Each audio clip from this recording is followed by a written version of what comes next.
Nah, di Indonesia ini banyak banget permasalahan dalam pembangunan rumah.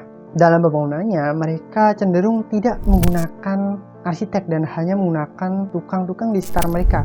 Dampaknya apa? Ini bisa sangat besar dan tentunya tidak kita sadari selama ini. Contohnya saja nih, waktu kita mau bikin rumah, budgetnya kita cuma 100 juta. Tahun ini kita mungkin cuma bisa bikin fondasi doang. Habis itu tahun depannya lagi atau 3 tahun ke depan baru bisa bikin tembok. Atapnya belum tahu kapan. Tentunya ini nggak efektif dan efisien. Karena yang pertama, kualitasnya berkurang, nggak bisa dipakai, nggak tahu kedepannya mau bakalan gimana. Kita nggak tahu gimana kebutuhannya di masa depan. Endingnya, kalau misalnya di masa depan mau nambah ruang, itu kita bisa ngambil kayak carport lah, kayak garasi, kayak taman. Dan endingnya, nggak ada taman sama sekali. Dan tentunya ini akan membuat rumahnya semakin panas. Dan karena panas ini, kita harus pakai kayak misalnya kipas angin, kalau nggak AC. Ya, niatnya sih mau hemat di awal ya, tapi malah boncos di endingnya, keluar banyak biaya cuma buat bikin rumah adem. Oleh karena itu, gue bakalan kenalin ke kalian yang namanya rumah tumbuh. Gue bikinin contohnya ke kalian. Di sini gue desain rumah di ukuran 5x7 lahannya. Untuk ukuran bangunannya sendiri di lantai 1 itu 3,5x4 meter. Nah, ini misalnya kalian cuma dapat warisan ukuran garasi nih. Kalian udah berjuang ini, kalian dapat sama keluarga, jadinya cuma dapat segitu. Sementara dompet kalian isinya cuma KTP, gak masalah.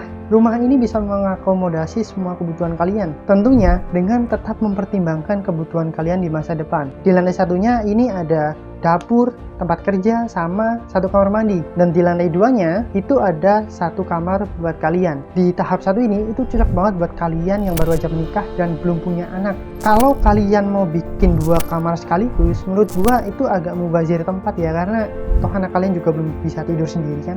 Jadi nggak masalah lah kalau misalnya satu kamar. Baru besok kalau kalian punya anak, anaknya udah gede nih, udah bisa tidur sendiri, misal umurnya 5 tahun, baru bikinin kamar sendiri. Itu menurut gua lebih efektif daripada kalian bikin 2 kamar langsung. Kalau nggak kalian nyicil bikin rumah gede tapi dari pondasi yang endingnya kalian nggak tahu bisa tempatin apa enggak kan.